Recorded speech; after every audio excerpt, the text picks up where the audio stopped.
Mga pinakamagandang beaches sa Mindanao.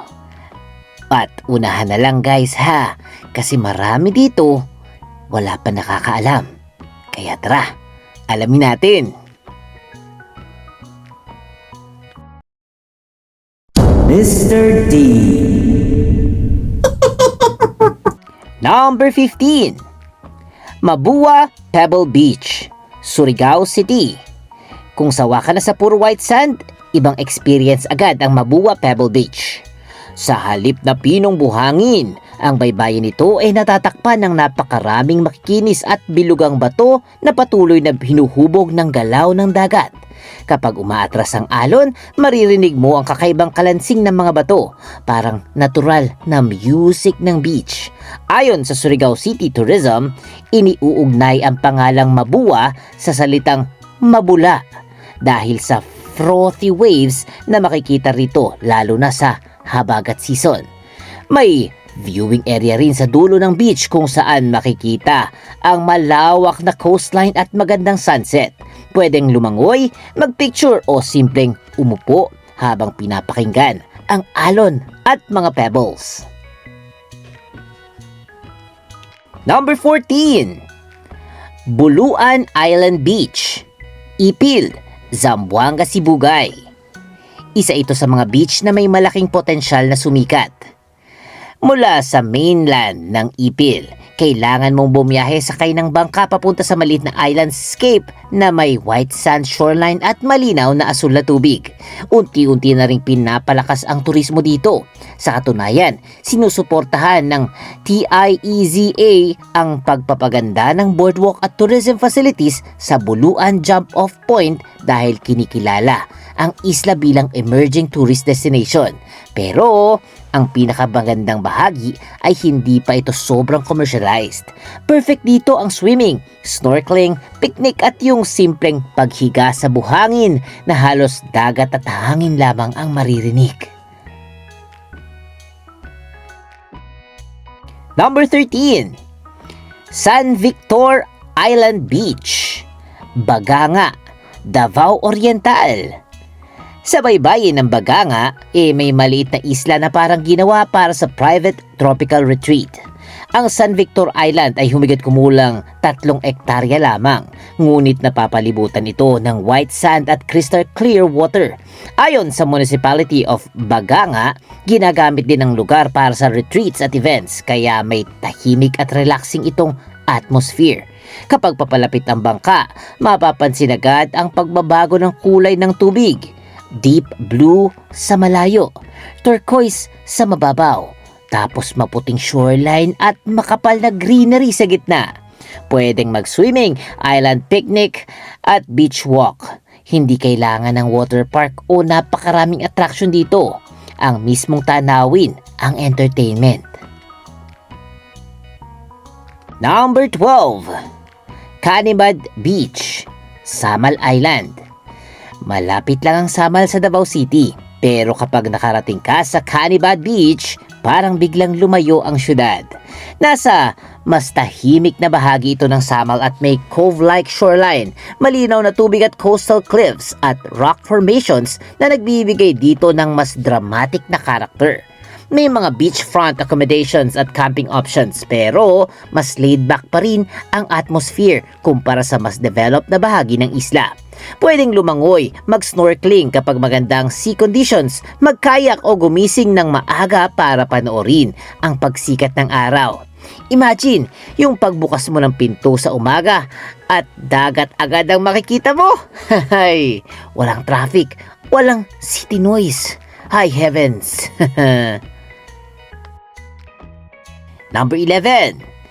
Alegria Beach, Siargao. Hindi lahat ng magandang beach sa Siargao ay tungkol sa surfing. Sa hilagang bahagi ng isla, matatagpuan ang Alegria Beach, isang white sand beach na mas kilala sa calm at shallow water kesa sa malalaking alon. Napapalibutan ito ng coconut palms at mas relaxed na atmosphere kumpara sa busy General Luna. Kung gusto mong lumangoy ng matagal, maglakad barefoot sa buhangin, uminom ng malamig na buko at walang ibang agenda buong maghapon, ito ang lugar para sa iyo. Ang pinakamagandang katangian ng Alegria ay katahimikan. Hindi pa ito kasing commercial ng Southern Siargao, kaya mas ramdam mo ang simpleng island life. Number 10. Caguait White Beach, Surigao del Sur. Sa aerial view pa lang, madaling makilala ang Caguait White Beach dahil sa kakaibang kurba ng shoreline nito. Ayon sa Provincial Tourism Office, nasa humigit kumulang 1.7 kilometers ang white sand shoreline at may hugis itong inihahalin tulad sa bukas na bibig. Nakaharap ito sa Pacific Ocean at may interesting history ito. Noong pang 1989, may inihain ng panukala sa Kongreso para kilalanin at paunlarin ang White Beach bilang tourist spot. Ngayon, pwede kang mag-swimming, picnic, beach volleyball o maglakad sa napakaluwang na shoreline.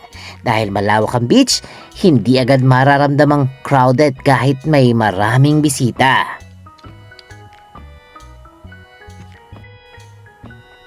Number 9. Malamawi White Beach, Isabela City de Basilan. Isa sa pinakamalaking sorpresa sa countdown.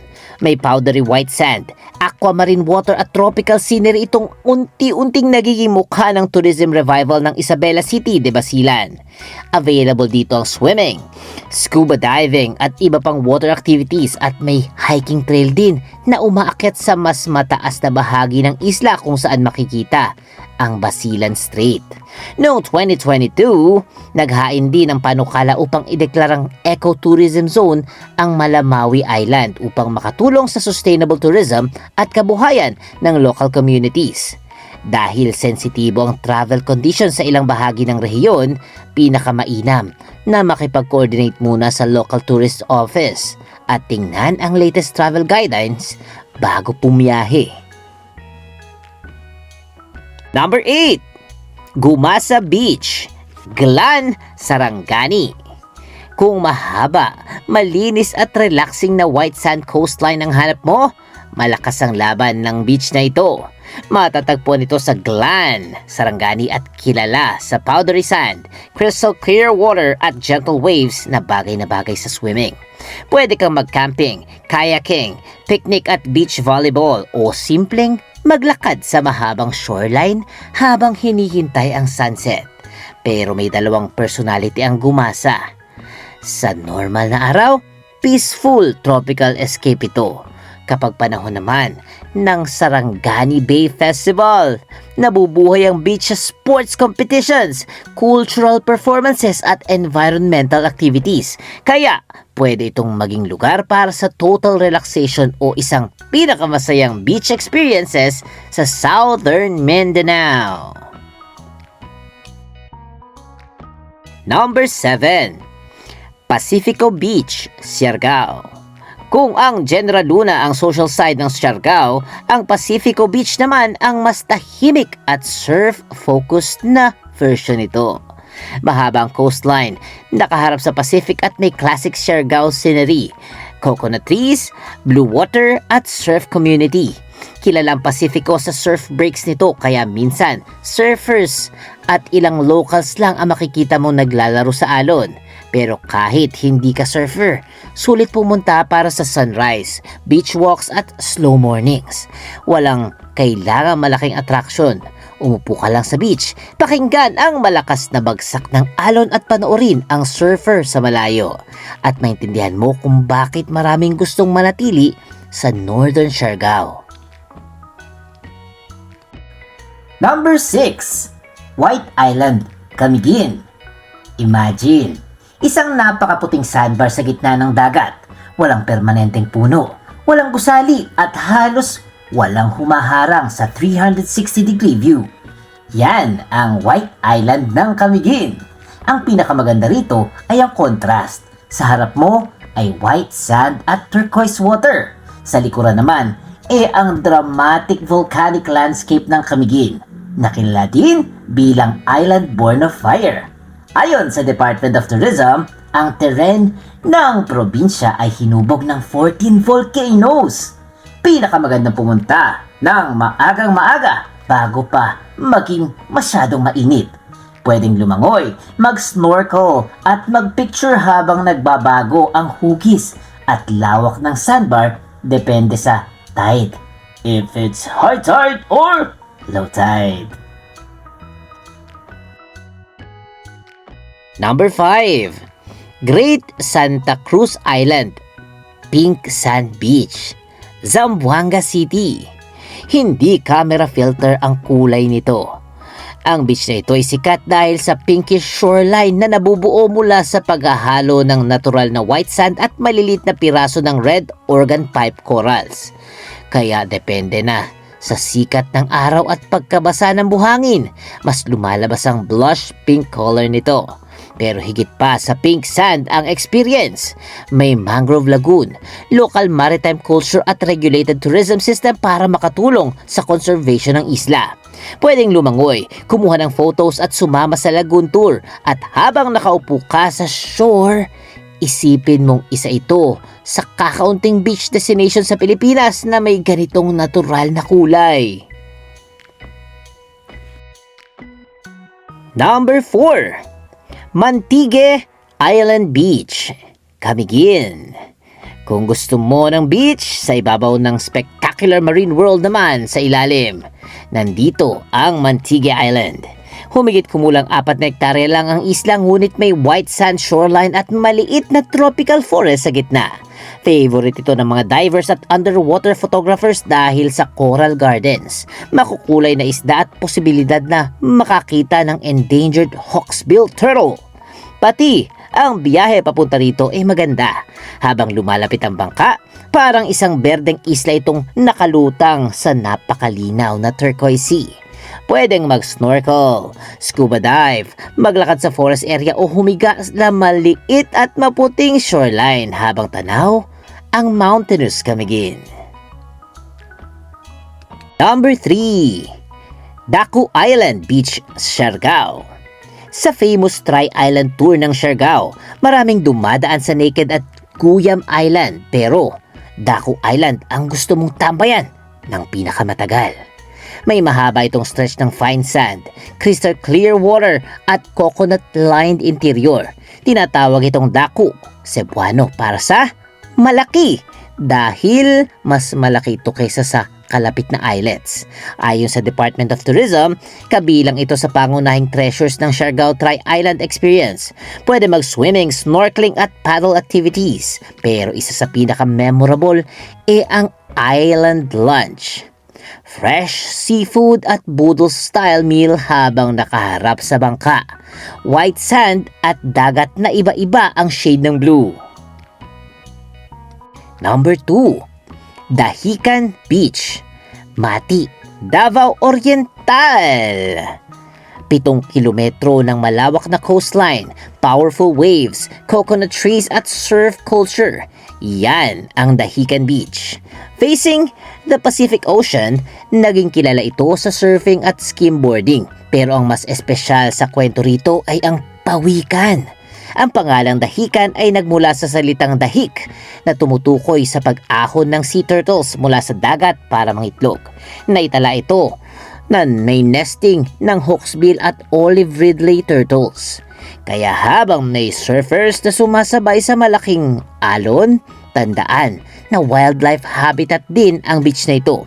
Pwedeng mag-surf lesson, skimboard o maglakad sa napakahabang shoreline habang nagiging golden ang buong coast sa late afternoon. Number 1. Panampangan Island Beach, Tawi-Tawi. Para sa number 1, pupunta tayo sa isang lugar na parang nasa pinakadulo ng mapa, ang Tawi-Tawi. Kapag low tide, lumilitaw ang napakahabang white sand bar na umaabot ng humigit kumulang 3 kilometro. Napapalibutan ng crystal clear turquoise water. Ang Department of Tourism mismo ay kinikilala itong isa sa pinakamahabang sandbar sa bansa. May coconut trees sa pangunahing bahagi ng isla, habang sa paligid napakababaw at napakalinaw na dagat. Pwedeng lumangoy, mag-snorkel at maglakad ng napakalayo sa sandbar habang halos puro dagat lang ang nakikita sa magkabilang panig. At hindi lang natural beauty ang makikita sa Tawi-Tawi. Bahagi ito ng isang mayamang maritime culture na hinubog ng mga Sama, Badjao at Tausug communities. Dahil remote ang Panampangan, mahalagang makipag-coordinate sa local tourism authorities at tingnan ang latest travel guidance bago bumiyahe. Pero pagdating sa wow factor, uniqueness at pakiramdam ng tunay na undiscovered paradise, karapat-dapat itong mapunta sa number 1. At yan, di fam, ang pinakamagaganda at sikretong mga beaches na makikita sa Mindanao. Ano guys, lahat ba yan alam nyo? Ha, lahat ng nasa listahan? Kasi dapat malaman nyo na marami ring magandang beaches sa Mindanao. At kung meron kayong favorite na napuntahan na dito, please comment nyo naman.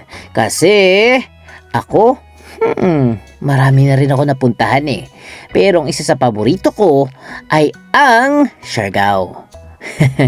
At kung nagustuhan nyo ng ating video for today, please comment, like, share at subscribe sa ating channel. At syempre, huwag kalimutang maging masaya kasi masayang matuto. The end! Huwag kalimutang i-click ang subscribe button at bell icon ni Mr. D para masaya every day. See you, D-Fam!